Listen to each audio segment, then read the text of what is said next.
তো বন্ধুরা ফাইনালি আমি আজ বিয়ে বাড়িতে যাচ্ছি। My daughter R my wife আর আমি। আর আজকের দিনটাও খুব একটা ভালো না, খুবই রৌদ্র আর খুবই গরম পড়েছে আজ। আর এই গরমে বিয়ে বাড়ি যাওয়া মানে বুঝতেই পারছো কতটা কষ্টের ব্যাপার। আর তারপর আমরা একটা মিষ্টির দোকানে চলে আসলাম মিষ্টি নেবো বলে। বিয়ে বাড়িতে গেলে অবশ্যই মিষ্টিটা লাগবেই। আর তারপর আমি চলে আসলাম পেট্রোল পাম্পে গাড়িতে তেল ভরবো বলে, কারণ অনেক দূরের রাস্তা তো তেল তো অবশ্যই ভরতেই হবে। আর আমি 200 টাকার তেল ভরে নিলাম দূরের রাস্তা বলে। আর আমি গাড়িতে তেল ভরার পর এখন আমি রওনা দিয়ে দিলাম। এখন আমরা যাচ্ছি সরমোড়া বিয়ে বাড়িতে বিয়ে খেতে। আমার বাড়ি থেকে মোটামুটি 45 কিলোমিটার দূরে। বুঝতেই পারছো কতটা রানিং করে আমাকে যেতে হবে। আর এই গরমে বুঝতেই পারছো গরমে গাড়ি চালা মানে চারটিখানি ব্যাপার না। আমি একটু রেস্ট নিয়ে নিলাম রাস্তাতে চলতে চলতে, কারণ আজকে প্রচণ্ড গরম আর প্রচণ্ড রোদ করেছে বলে রেস্ট নিয়ে নিলাম, ঠান্ডা খেয়ে নিলাম। একটা দোকানে বসে আমরা একটু রেস্ট নিয়ে নিলাম। তো বন্ধুরা ফাইনালি আমরা বিয়ে বাড়িতে পৌঁছে গেলাম। আর পৌঁছার সঙ্গে সঙ্গে কিন্তু আমার মুখে হলুদ লাগাই দিল। তো বন্ধুরা আমি ফাইনালি আপনাদেরকে বলে দিই আমি কার বিয়ে খেতে এসেছি। সম্পর্কে আমার মাসির শাশুড়ির ছেলের বিয়ে খেতে এসেছি। চলো তাহলে বন্ধুরা তোমাদেরকে বিয়ে বাড়ির 4-5টা এলাকাটা ঘুরিয়ে দেখে দিই। এই যেখানে বাজনা বাজাচ্ছে, গান করছে, কত সুন্দর একটা ব্যাপার।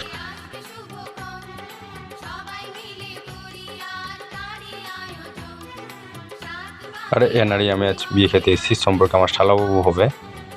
তো বন্ধুরা আপনাদের কাছে একটা অনুরোধ থাকবে, আপনারা ভিডিওটি স্কিপ করে দেখবেন না, তাহলে আপনার ব্যাপারটা বুঝতে পারবেন না আমাদের গ্রাম বাংলায় কেমন বিয়ে বাড়ির অনুষ্ঠান হয়, সেটা আপনারা কিন্তু এই ভিডিওর মাধ্যমে বুঝতে পারবেন। তো বন্ধুরা আমি আর বেশি কথা বলবো না, ভিডিওটা আপনারা মন দিয়ে দেখুন, ভালো করে দেখুন, তাহলে আপনারা কিন্তু আমাদের গ্রাম বাংলায় কীভাবে বিয়ে বাড়ি অনুষ্ঠান হয় সেটা আপনারা কিন্তু অতি সহজেই বুঝতে পারে যাবেন। তো বন্ধুরা ভিডিওটা অবশ্যই ভালো লাগলে একটা কমেন্ট করবেন এবং বন্ধুদের সাথে শেয়ার করবেন। চলো তাহলে বন্ধুরা ভিডিওটা একসাথে সবাই মিলে দেখি এবং অপরকে দেখার সুযোগ সুবিধা করে দেবেন।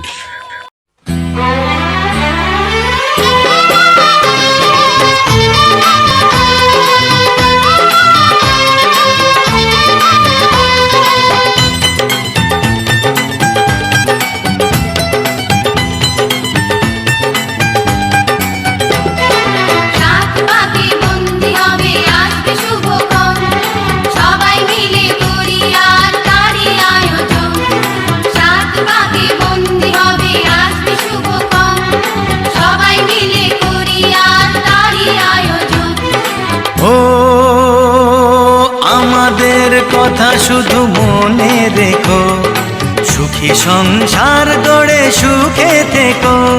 এ ঘর দুয়ার সব শূন্য করে যেতে হবে তোমাকে স্বামীর ঘরে।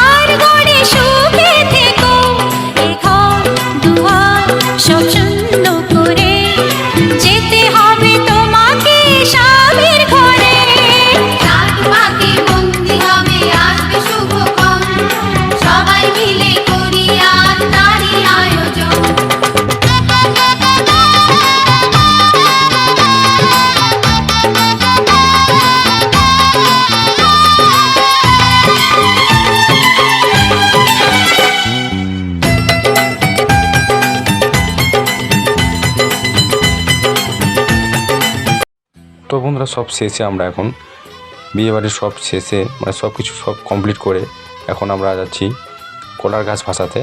মানে সব শেষে সব কিছু কমপ্লিট করার পর আমরা এখন সব কিছু জিনিসপত্র নিয়ে নদীতে এখন ভাসাতে যাচ্ছি। পার্টি যাচ্ছে, সবাই যাচ্ছে, আমরা সমস্ত ছেলেপেলে যাচ্ছে। এই যে দেখতে পাচ্ছেন টোটোতে একদম লেগে পড়ে উঠে যাচ্ছে সব। এই যে সব কলার গাছ টোলার ভাসাতে যাচ্ছে। ভাসাতে কমপ্লিট করার পর আমরা কিন্তু খাওয়া দাওয়া করে বাড়িতে রওনা দিয়ে দেবো।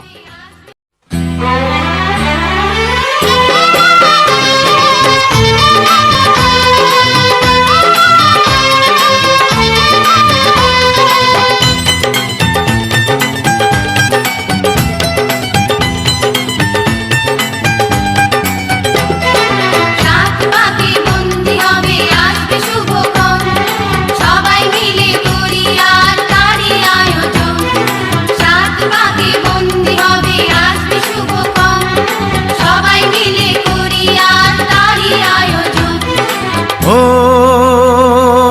আমাদের কথা তো বন্ধুরা সব শেষে আমরা এখন খাওয়া দাওয়া করতে বসে গেলাম। খাওয়া দাওয়া করার পর আমরা এখন বাড়িতে চলে যাব।